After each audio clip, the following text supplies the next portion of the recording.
BFM Business, BFM Patrimoine, la polémique.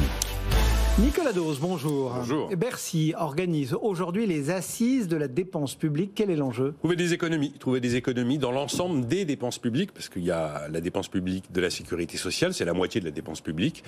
On en a 30%, c'est la dépense publique d'État, les ministères, les administrations, puis les collectivités locales. C'est mal barré pour les collectivités locales, parce que déjà, toutes les associations de maires, d'élus de départements et de régions ont boycotté l'événement.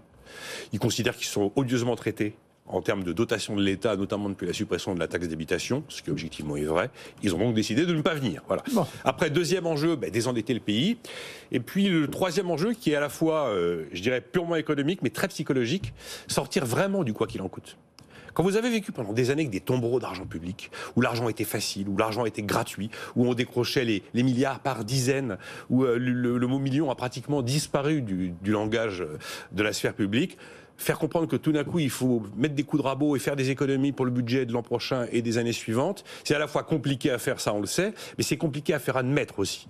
Dire qu'aujourd'hui, on a besoin d'aller chercher 3 à 4 milliards ici, 4, 5 milliards là, alors que c'est exactement le contraire qui s'est passé pendant des années, ça va être complexe. Et en plus, ces dernières semaines, c'est plutôt les nouvelles dépenses qui ont été frappantes. On a eu un super plan vélo 2023-2027 à 2 milliards d'euros. On a eu un plan lycée professionnel à 1 milliard d'euros.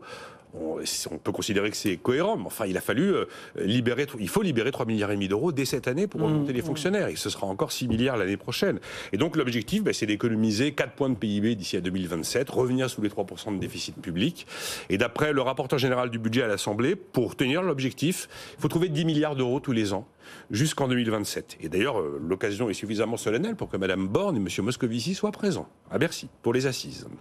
Où va-t-on trouver ces économies ? Alors pour l'instant, ce qu'on sait, c'est que Bercy et Matignon font pression sur tous les ministères pour qu'ils puissent identifier 5% d'économies dans chaque portefeuille ministériel. Alors attention, pas 5% dès 2024, 5% étalés dans le temps, mais déjà les identifier. Il y a des pays qui ont fait des réformes de l'État, ils sont allés jusqu'à 20% d'économies identifiées par ministère. Après, une partie viendra des réformes déjà engagées, réforme de l'assurance chômage, réforme des retraites.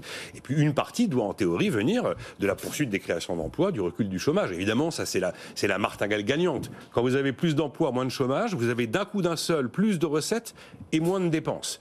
Donc voilà à peu près les 3 axes principaux qui devraient probablement occuper les débats. Point important, l'exécutif ne cesse de répéter, il n'y aura pas de hausse d'impôts, c'est vrai ? C'est là où c'est le point sombre de l'histoire. Parce que chaque euro souvent que vous économisez, c'est souvent un euro qui va manquer à quelqu'un qui avait la chance d'en bénéficier. Vous avez vu, regardez, on a fait des annonces sur le logement, dispositif Pinel, prêt à taux zéro, qu'est-ce que c'est ? De l'économie de dépenses. Oui, mais ceux qui bénéficiaient du Pinel ou du prêt à taux zéro pour leur maison individuelle, voilà. Et donc ça, c'est typiquement ce qu'on appelle de la baisse de dépenses fiscales. Quand vous baissez la dépense fiscale, vous baissez la dépense publique. Mais cette dépense fiscale, c'est de la dépense publique qui sert à financer des avantages fiscaux. Et donc des niches fiscales, des crédits d'impôt, des ristournes dans tout genre. Et il y a donc plusieurs pistes dans les tuyaux qui, à l'arrivée, apportent des économies, c'est vrai, mais automatiquement seront payées par quelqu'un qui ne bénéficiera plus de cette dépense fiscale.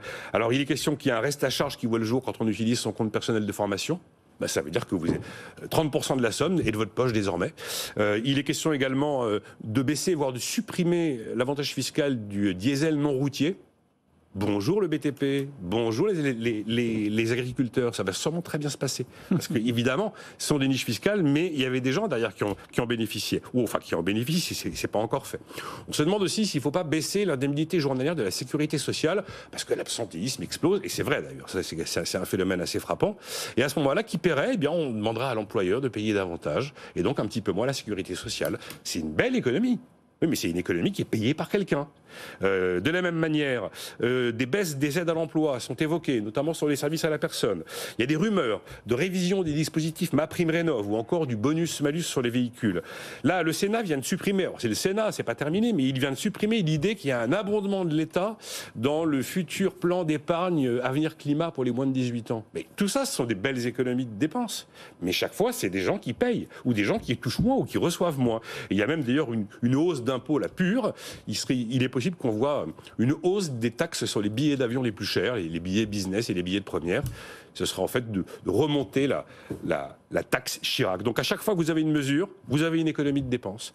Mais à chaque fois, sur ces économies de dépenses, vous avez quelqu'un qui perd et quelqu'un qui paye. Après, il est vrai que c'est là où on se rend compte à quel point on a un pays intégralement sous perfusion d'argent public qui subventionne à peu près tout et n'importe quoi. C'est malsain. Mais pour en sortir, ça va être coton. En fait, tout ça sont quand même des hausses d'impôts qui ne disent pas leur nom. Nicolas Dose pour la polémique du jour. Merci Nicolas.